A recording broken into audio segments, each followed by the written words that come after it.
Hello, BitQueens, and welcome to another interesting episode of our weekly presentations.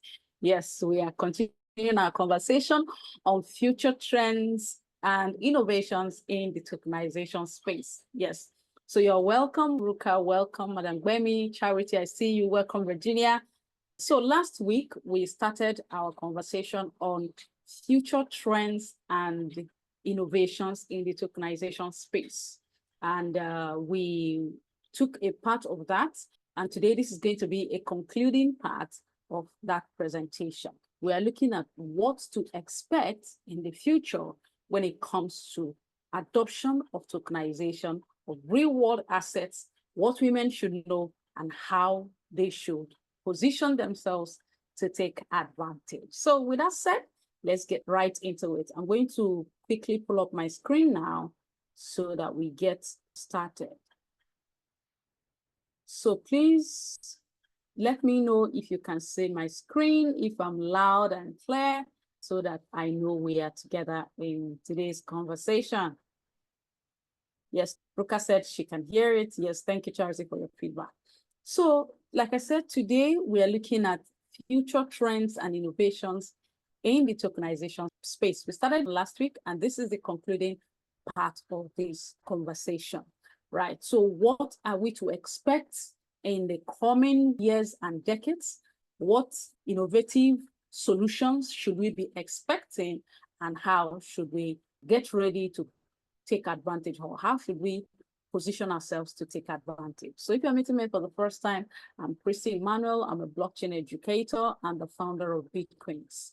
You're welcome to BitQueens. BitQueens is a platform for blockchain education for women and how they can empower themselves with it. So we created a community where women can feel supported, they can feel confident and excited to begin to explore different opportunities that are within this space. So one of the things we do is to hold sessions like this every Sunday, 8 p.m. West African time, 7 p.m. GMT, where we get to educate you, provide you with the right knowledge and the tools for participating in the blockchain space. So you're welcome to today's session, and we are going to be focusing on future trends and innovations in the tokenization ecosystem. So after that, we will interact. So at this point, if you have any questions or any experiences to share, any thoughts, please feel free to leave them. And while we're on the presentation, if you have any questions, please, you can also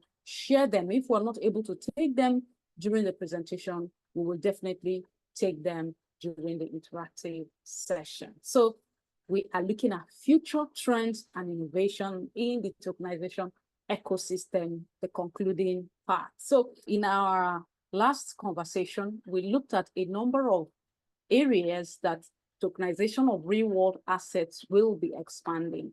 We looked at mass adoption of digital assets. We also looked at the rise of CBDCs. We looked at the maturation that will come into the DeFi space as a result of expansion of tokenization of real-world assets. We also looked at expansion in the NFT marketplace, and of course, the integration of AI with blockchain. So it was an insightful, educative, and empowering session. And in case you missed that, please go to our YouTube channel to bring yourself up to speed with that conversation. Today, we will just continue from where we left off and show us different areas we expect, innovative solutions to come out of that will further boost the adoption of tokenization of real-world assets, and why women like you should pay attention and position yourself to take advantage. So let's go. The next point we're going to be looking at today is increased enterprise blockchain adoption. So what this basically means is that more businesses will now bring their assets and businesses onto the blockchain, because this will help them streamline their activities, reduce costs, and of course, provide more transparency. Of course, we know that businesses in the traditional space often find it difficult, especially with funding. So you see a situation where businesses, before you know it, die off because they're not getting the required funding that they need, or because they are not getting, the required attention that they need. So coming onto the blockchain will help them expand. The cost of doing their business will reduce. Not only that, different assets that we've not seen in the tokenization space or that are just getting ready to come onto the tokenization space will really kick off, like the carbon credits market. What about intellectual property market? What about AI? These are different businesses that actually can come onto the tokenization space, providing more opportunities for more people to participate and to take advantage of the solutions that is being provided.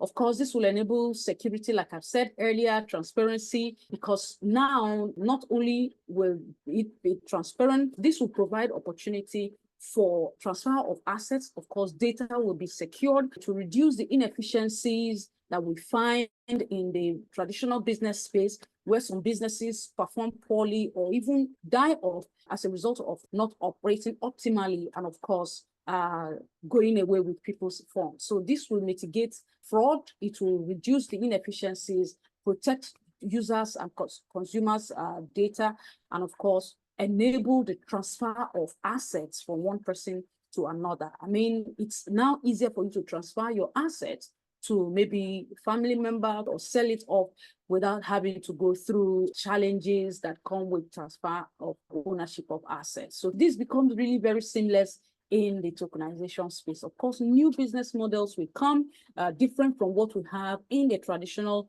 business space. And another advantage that this brings with it is the fact that this business will be able to have access to larger investor base, because one of the challenges that traditional businesses face is the fact that they are not able to get all the funding they need or all the investors that they need, right? So bringing their business onto the blockchain will provide them the opportunity, because the tokenization actually means bringing the ownership of a business onto the blockchain and thereby decentralizing its ownership, meaning that more people can participate, and more participation means more funds for the business owners, that's the asset owners, which means more solutions being provided, more value being provided, which also translates to better returns for women who are participating in these businesses that are now on the blockchain. So the advantage this brings is not only for the business owners, but also for women who are participating in that space. Of course, there's increased liquidity.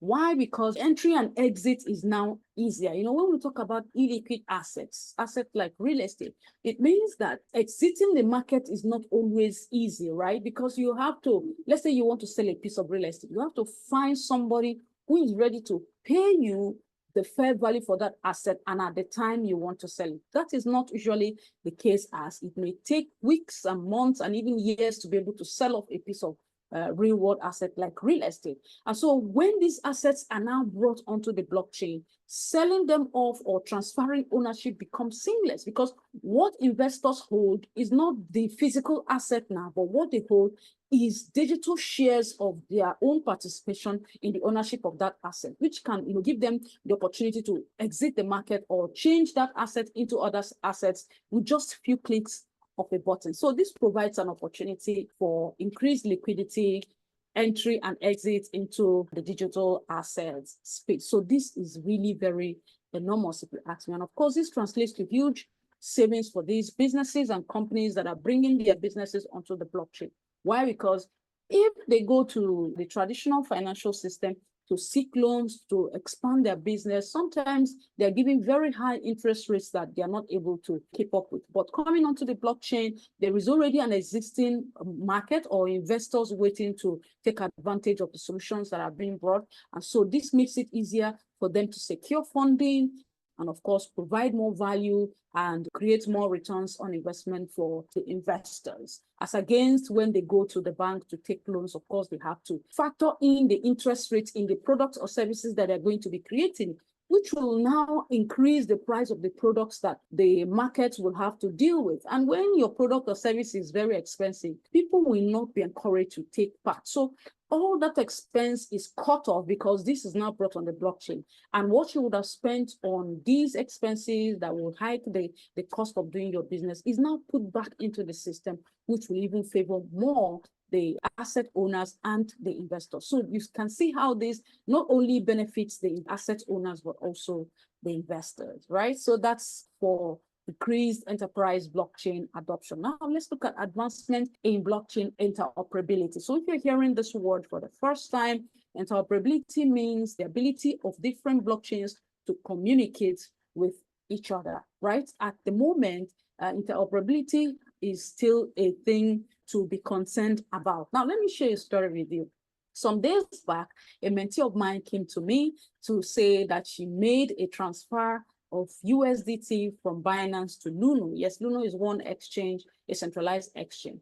And so when she gave me all the information of what happened, and it's nearly 24 hours since she made the transfer, and she has not gotten her asset at the other end, that is on Luno, where she actually sent this USDT. So I started to investigate with all the information she made available to me, and I discovered that the challenge was because the USDT she sent was on the Polygon Matic network, right? Because an asset, a digital asset can have different versions. By different versions, I mean the same asset is available on different blockchain networks. For instance, USDT can be on Ethereum blockchain, it can be on the Tron network, it can be on the Polygon Matic network, it can be on Solana network, on different networks, for example. And so the network on which this USDT on Binance she sent was Polygon Matic, right?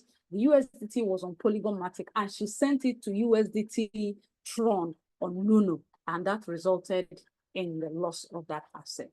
Fortunately, she saw it as a learning experience and, of course, pledged to be more careful in her dealing. So this is what we're talking about. This blockchain interoperability is still a challenge within the space. So how does this relate to tokenization? Digital assets for tokenization represent your ownership of these assets. So we are looking at a time where women can transfer their digital assets from one platform to another platform without the fear of losing their assets, right? Because if that interoperability exists, it makes the process seamless. I mean, you can transfer your digital shares, which represents your participation in any tokenization project, from one platform to another. You can transfer it, can exchange it for other assets without the fear of losing your assets. So this will really help for more adoption, because more people will now be interested in coming into the space. The confidence will be there. These platforms will become more efficient and scalable. And this will facilitate, like I've said, the transfer of assets on different blockchains. It doesn't have to be on one blockchain, right? If women know that it's easy for them to sell or exchange or transfer their asset from one chain to the other, it makes it even more exciting to be part of what is happening within this space. Of course, it will reduce transaction cost, because if you were to move it from one blockchain to another, you have to convert it to the blockchain that you're sending it to, instead of sending it to different exchanges or trying to make one conversion from one network to the other.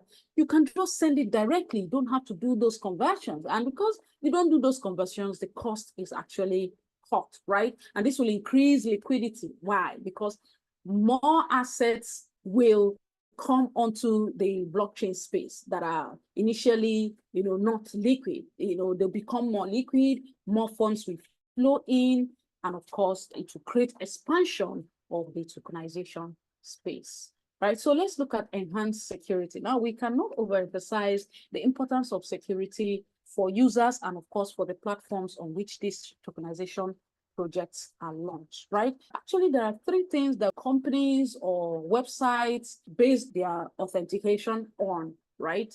What you know, what you have, and who you are, right? I take it again. What you know, what you have, and who you are. So what you know is the PIN, the passwords that you have to create. Maybe you're signing up on a website, you're creating a Facebook account, for instance, you are usually required to create a password or create a PIN. So that is what you know. You have the PIN, you know it. Then what you have is the one-time code that is sent to you, either one-time password or one-time code that is sent to you, maybe to your email address or to your phone number, right?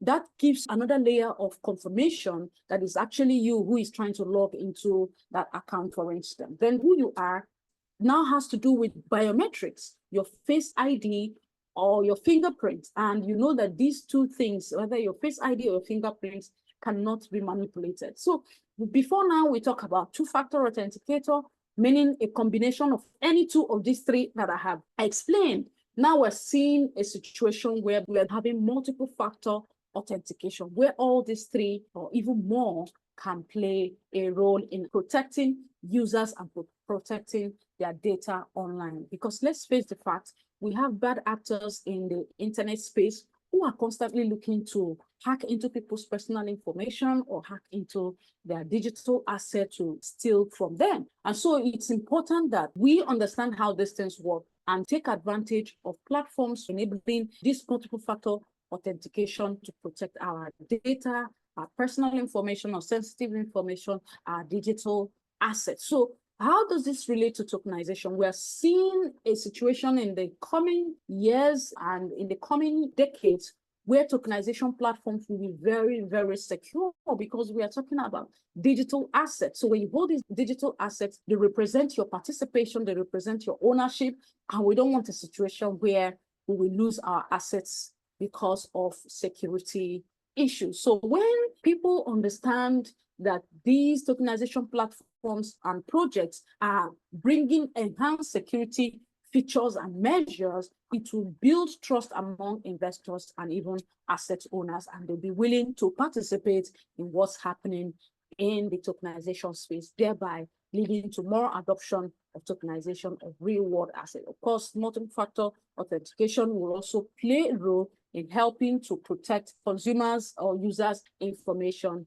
and sensitive data. Of course, we are going to be seeing decentralized identity situations. You know, these platforms with this tokenization project, most times will ask you to do your KYC. So KYC is about capturing your information, your data, maybe your face. Of course, you have to submit your government-issued ID and all that to be able to identify that you're a real human being with good intentions to participate in the project. So a situation will come when all these things, your information, your ID or your KYC is captured as an NFT and stored on the blockchain, so that when you are getting into different tokenization projects on different platforms, you don't need to repeat KYC each time, right? So all you just need to do is to provide a link that sends the third party that wants to do that tokenization to where your data is already captured. And guys, on the blockchain, not just any kind of site, right? So your information, your personal data is captured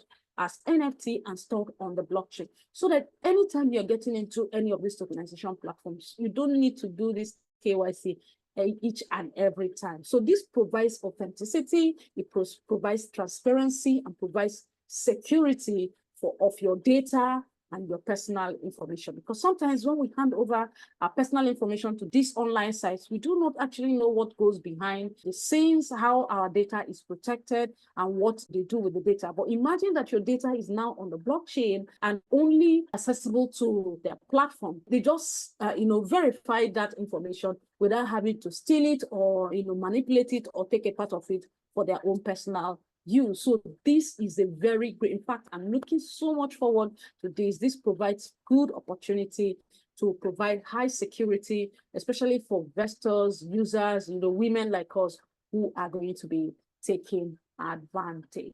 Evolving regulatory landscape. So we're looking in the future, in the coming years and decades, the regulatory landscape or regulatory framework in the blockchain space, in the crypto space, and of course in the tokenization space would have evolved in such a way that clearer, which will lead to more and more adoption of tokenization. So like I've always said, the space is still evolving. Tokenization is evolving, blockchain is still evolving. And these regulatory bodies are also still trying to understand what's happening within this space. And because they are still understanding this space, that has not given them the opportunity to finally come up with a conclusive regulatory framework for the space. Of course, different jurisdictions have their different regulatory landscape to accommodate the crypto community and of course the blockchain and crypto ecosystem to provide more adoption, and to give confidence to the space, right? So the US, I think in 2022, declared their intention to begin to provide regulations for the crypto space. And that directive gave power to the likes of SEC, that is Security and Exchange Commissions of the United States, and of course, Commodity Futures Trading Commission of the United States, that's CFTC, right, gave them the powers to begin to provide regulations for the space. And we actually saw the SEC swing into action to regulate the space. And before you know it, we started to see different filings in court against Coinbase, against Binance, against Ripple, right?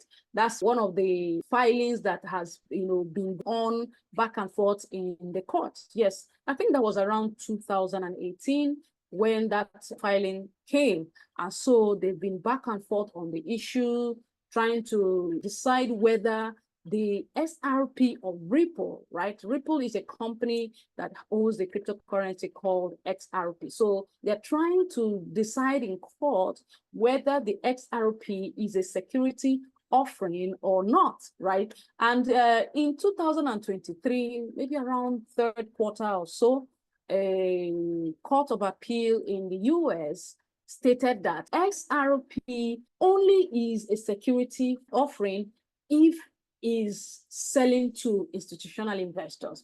But if it's on the exchange, which is what it is, because XRP is listed on a number of exchanges, if it's selling on the exchanges, then it is not a security offering or securities offerings. And so that, gave a lot of confidence to those of us who are in the space. I still recall that event. In fact, I wrote about it in one of my LinkedIn posts of what has been happening. And that was a win, or will I say a partial win, for the entire crypto community. And you see, it's not always as bad as the way it's usually painted. Sometimes in the media, it is projected as though, the crypto space is not regulated at all, or nothing positive is happening, or is space for, fraudulent activities and all that. So sometimes people don't really get insights and understand what's happening, okay? So what about in the United Arab Emirates? Yes, in 2022, March precisely, Dubai launched VARA. VARA is Virtual Assets Regulatory Authority, and that is a standalone regulatory body providing regulation for virtual assets, digital assets, crypto-related products and services. And they've provided an enabling environment for crypto-related businesses, blockchain-related businesses and innovations to thrive. And that's why we see some businesses on the blockchain moving their headquarters to Dubai. For example, we have Binance, which is the biggest centralized exchange in the entire crypto space. Speaking of Binance, very recently, they got full operational license in Dubai. Yes, this year, 2024, April, right? They got full operational license. That is in follow-up of the license, the previous license they got in July of 2023. So you can see that there is progress when it comes to regulations in the crypto space. Yes, we are happy for the progress, yes, but why some people feel like regulations may not favor the crypto space is because some of these regulatory bodies try to bring very difficult and tough regulations. So while we are happy for all that is happening, we want a situation where these regulations don't stifle innovations and yet provide the necessary protections for users and consumers, right? So other countries are following suit. What about Canada? In fact, Canada was the first country that approved Bitcoin ETFs, even before the US did so. Of course, after the partial win for the XRP case last year, 2023, there was a situation where Grayscale, one of those asset managers that are providing financial services in the traditional space, they also made an application for their own ETF. That was 2023 towards November or so. And that application was denied by SEC, that is SEC of the United States. And guess what? Grayscale said, no, we are suing, we're going to court. And guess what? At the end of the day, Bitcoin ETF was approved for Grayscale, not only for Grayscale, but for 10 others. And this happened in 2024, January 10 precisely. So you can see how these things are playing out and panning out for the entire crypto community. What that basically means is that more traditional money is coming into into the crypto space. And this will create more adoption for blockchain, for digital assets, and, by extension, for digital shares or tokenization or adoption of tokenization of real world assets. So a lot is happening. Like I said, Canada is also at the forefront. Yes, they were the first country to actually approve Bitcoin ETFs, and they did not stop there. They are, inviting different companies that are providing crypto services and products, to come forward to register their services so that everything can go well. What about, I've talked about Dubai and what they're doing. Japan is very progressive in their approach. India is also working on their own. Yes, Nigeria is also talking about regulations and seeing how, they can work it out with crypto service providers in the country. So a lot is happening within that space, and we look forward to a situation where the regulatory framework will become clearer. And once it becomes clearer, it brings a high level of certainty for tokenization projects and, of course, the investors. And this will encourage innovation, because the clearer the regulatory framework, more innovations will come up. And this will also provide protection for consumers or users, and, of course, ensure that there is security in the market. And like I've already mentioned, this will attract not just retail investors like you and I, women, but also institutional investors will come. And when you have institutional investors, it means more traditional money coming into the space, more businesses bringing their assets onto the tokenization space and providing value. So the regulatory framework is not looking all bad, as sometimes it is made to believe. From what I've shared, you can see that there is progress, and we believe that in the coming years and decades, the tokenization space will even become more robust as a result of clearer regulatory framework. Right. The last point now is on blockchain's role in the metaverse. So if you're hearing the word metaverse, it's just the digital representation of physical world. So think of all the things that we do normally in the physical world, work, own assets, buy things, all that type of stuff. It's now brought onto the virtual space, but this time on the blockchain. So the blockchain is enabling that, because we want to be actually sure of who owns what and who is doing what, right? So Metaverse is representing physical activities in the virtual space. So the word meta means beyond. Verse is gotten from the word universe. So when you bring this together, you're looking at a space that is beyond the physical world. And so this is an exciting world where people can make friends, can do shopping, can own different assets and items, different experiences, play games and all that. So why are we talking about metaverse in this tokenization conversation? That's because in the metaverse space, people own real estate, people own land. And I tell you what, big corporations like Microsoft, like Facebook are already positioning themselves, big corporations out there already positioning themselves and taking advantage and seeing how they can, even Samsung, these are big corporations that are, buying lands, that are buying spaces, that are positioning themselves and investing within the metaverse. So it's a space that you want to pay attention to.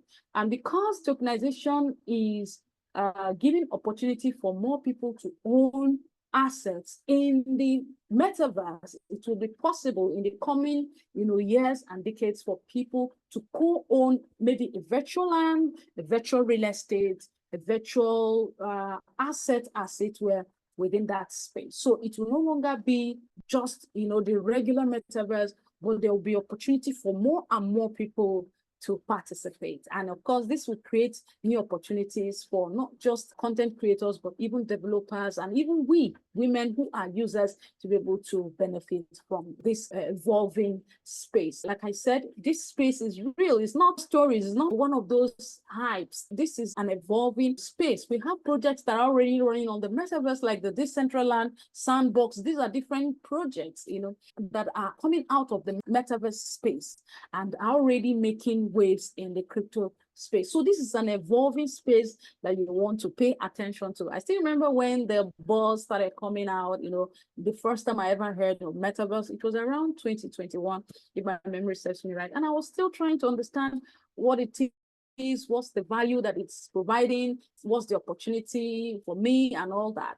And I'm happy that today we're still talking about it and how tokenization can disrupt that space. And maybe in our subsequent sessions, we're going to have conversations dedicated strictly on Metaverse so that we get to really understand what Metaverse is, how we can position ourselves so that when these future innovations begin to happen, we're better positioned to participate and take advantage. So on that note, we come to the end of today's presentation, and we looked at the concluding part of future trends and innovations in the tokenization space. So why are we saying all this? It's important for us to understand what is happening and to position ourselves to take advantage. Do not say this is in the future, it's still going to happen. Yes, while it is in the future and we're hoping for these things to happen, they could even come earlier than we expect, so that when it does begin to unfold, you are part of the early adopters. So that is what we have for you today on today's conversation. Thank you for joining us, ladies. And if you are enjoying the conversation and you are not yet part of our community, what are you waiting for? This will be the time to be part of our community. Either you leave us a message in the chats as you're listening, or you can leave us a message privately on any of our social media platforms, or you can write us on bitqueenshq@gmail.com, and we'll provide you with the information that you need to be part of our community. Now, follow us on all social media platforms, and of course, remember to turn on notifications so that you get to know when we share content, we share presentations, insight, informative, empowering presentations such as this. Okay, thank you, ladies, for being here. Thank you, Madam Gbemi. Thank you, Ruka. Thank you, Virginia. Okay, I'll be going to the chats to see if you have any questions or any experiences or any thoughts to share. All right, Ruka says, thank you, Coach Christy. The session was very insightful. Yes, thank you. We hope we're happy you got value for your time. Charity says, thanks, Coach K. I enjoyed the presentation. Oh, thank you so very much for your feedback. So remember, if you don't have any questions now, maybe you need to watch this again so that you can get deeper understanding. And if that's the case and you have any questions afterwards, please feel free to share with us on YouTube if you're watching on YouTube, or even in the community. Yes, we'd like to continue the conversation, and of course we'll be there to provide you with the responses and feedback that you need. Right, so thank you, ladies. If there is nothing else, for being part of these presentations. We're always happy to come here every Sunday to share, to learn together, and to grow. So let's keep that going. We'll be back again next Sunday with another interesting topic on tokenization of real-world assets. So mark your calendars to be around next Sunday. That is 8 p.m. West African time, 7 p.m. GMT. You can also cross-check that with your own time zone so that you don't miss out on anything, right? Thank you, ladies, for being here. Madam Gbemi, thank you so much. Virginia, it's good to always have you. Ruka, thank you so much for being here. Charity, it's good to have you this Sunday. And of course, sharing your feedback with us. Ladies, when we end the session, please go to the community, share one or two things that you have learned. It will encourage other women to participate. So on that note, I'd like to thank everyone, and we'll be back again next Sunday. Bye for now. Virginia says, I learned a lot in this session. Thank you, Coach K, for all that you do. Oh, I'm so happy to hear that. Thank you so very much for your feedback, and we'll be back next Sunday. Bye for now.